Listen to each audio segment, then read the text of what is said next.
नेता आ रहे हैं और अब तो देश के गृह मंत्री, भारतीय राजनीति के चाणक्य कहे जाते हैं अमित शाह, उन्होंने अपने हाथ में कमान छत्तीसगढ़ की ले ली है। ओम माथुर अभी आए हैं, कुछ लोगों को शामिल कराया है, बालक दास जी को शामिल कराया, सतनामी समाज के। कल किसी एक ब्यूरोक्रेट को शामिल कराने की बात की जा रही है, रिटायर्ड। इससे फर्क पड़ेगा? देखिए, पहली बात यह है कि यहाँ राजनाथ सिंह जी आए, सभा करके चले गए। गिरिराज सिंह जी आए थे, वो सभा करके चले गए। फिर अमित शाह जी आए, उन्होंने सभा की। प्रधानमंत्री जी ने सभा की। अब तो अमित शाह जी रात में आते हैं। रात में क्यों?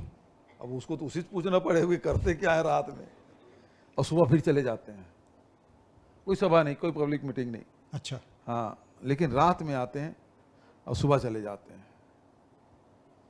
तो ये रात का राज क्या है? वही अब ये राज तो आप ही लोग खोल पाएंगे, क्योंकि हम लोग इतनी फुर्सत नहीं है कि नहीं, और हम दिल्ली चले जाएंगे, सरकार आपकी है, कुछ पता कीजिए। नहीं ऐसा तो नहीं कि मतलब जो आपके अरे आपके, भाई, आपके देखो, मंत्रिमंडल में या आपके विधायकों में कुछ लोग हैं। मनु जी, ऐसा है, आज भी खोजी पत्रकार हैं। थोड़ा लगाइए उसमें कि रात के अंधेरे में करने क्या आते हैं। चलिए, इस पर नजर रखी जाएगी। आपको भरोसा है कि आपकी पार्टी, आपके विधायक चुनाव तक आपके साथ हैं और कितना भी प्रयास किया जाए तोड़ने का, वो नहीं टूटेंगे? अरे भाई, मेरे विधायकों के खिलाफ तक FIR की है, चालान प्रस्तुत कर ले, तब नहीं टूटे। अब तो 1.5 महीना बचा है, उसमें क्या कौन टूटेगा।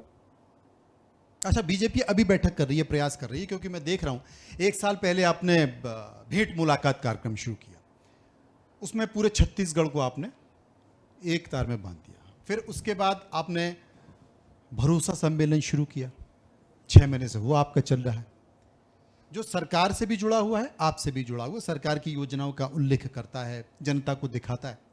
अब संकल्प शिविर लग रहे हैं जो पॉलिटिकल एक है, माना जाए कि आप 1.5 साल से चुनाव की तैयारी कर रहे हैं।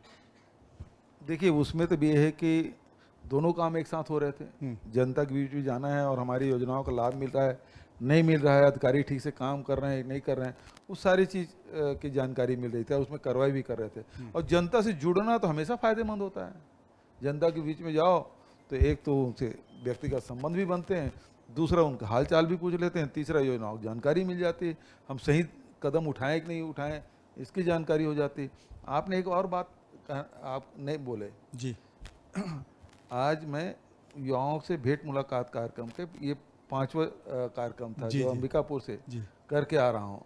सभी संभाग मुख्यालय में किया, रायपुर से शुरुआत की, और ज़बरदस्त उत्साह युवाओं में, हजारों की तादाद में सब कॉलेज के सब छात्र छात्राएं हैं और अपने पहले स्पीच करते हैं। दूसरे भेंट मुलाकात कार्यक्रम से थोड़ा अंतर है, सवाल जवाब तो करते ही हैं, लेकिन इसके पहले मेरे सपनों का छत्तीसगढ़ किस प्रकार से हो, कम से कम 6-7 जो बच्चे बच्चियां हैं वो अपने विचार व्यक्त करते हैं कि छत्तीसगढ़ कैसा होना चाहिए, तो वो विचार भी व्यक्त करते हैं, उसके बाद सवाल जवाब भी होते हैं, कुछ घोषणाएं भी हो जाती है। कुछ घोषणा भी आती है।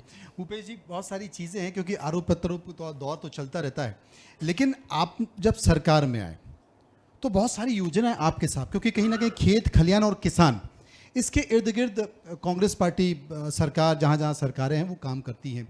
आपने किसानों के कर्ज माफ़ी की बात की।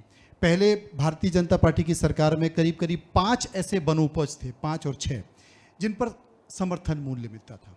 आज करीब 65-66 के आसपास ऐसे वनोपज हैं जो आदिवासी जंगलों में जाकर बीनते हैं, उठाते हैं और उसको बाज़ारों में बेचते हैं, जिससे उनकी जीविका चलती है। किसानों में आपने जिक्र किया, धान एक बड़ा मुद्दा है, 2500 रुपये समर्थन मूल्य के साथ आपने किया, और शायद वो एक बड़ा कारण भी रहा सरकार में आने के लिए। अब ये चल रहा है बीजेपी की तमाम रणनीति बैठकों में कि जब तक 3000 नहीं किया जाएगा असर नहीं होगा, तो वो तैयारी चल रही है। आपने जो कर दिया, आगे और आपको चुनाव में जाना है, तो जो 5 गारंटी, इसके अलावा भी कुछ करने जा रहे हैं?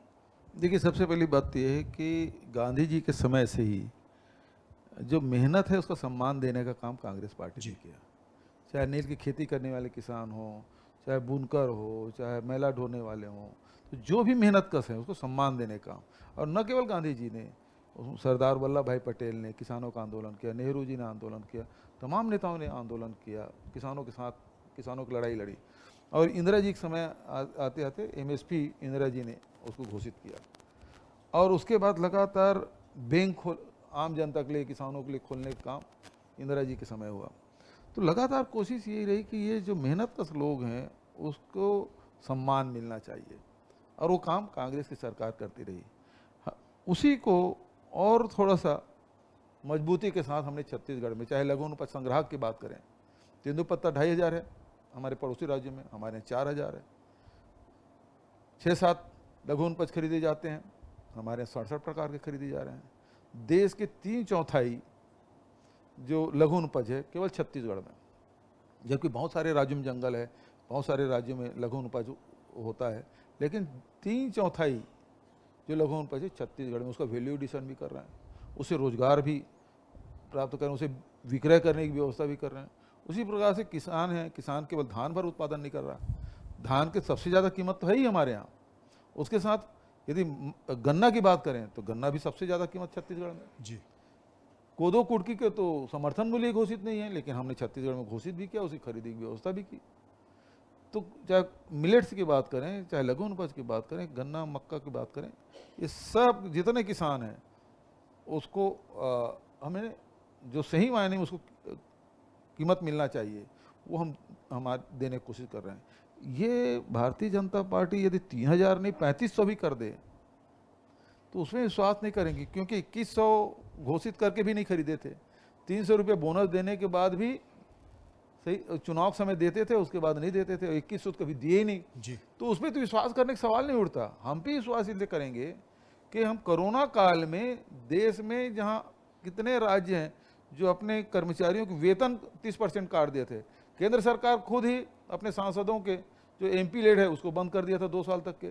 उसके जो मानदेय मिलता है सांसदों को उसमें 30% की कटौती कर दी थी, लेकिन हमने यहाँ न कर्मचारियों के वेतन में कटौती की, न विधायकों के जो क्षेत्र विकास निधि है उसमें कटौती की, उसके वेतन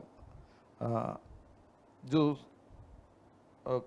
वेतन कह सकते हैं विधायकों को जो पैसा मिलता है उसमें कोई कमी की, बल्कि उस समय में किसानों के साथ सरकार खड़ी रही और राजीव गांधी किसान न्याय योजना के पहली किस्त 21 मई को हमने जारी किया। तब बोलते थे कि यार हमारे पास तो तनख्वाह बांटने का पैसा नहीं, तुम किसानों को 1500 करोड़ रुपये दे दिए।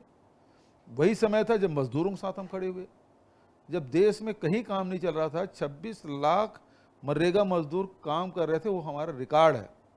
बाद में राजस्थान आगे निकल गया, लेकिन सबसे पहली शुरुआत हमने मनरेगा की, तो मजदूरों के साथ, किसानों के साथ। लघु अनुपज संग्राहक है, जब दुकानें बंद है खरीदेगा कौन खरीदेगा?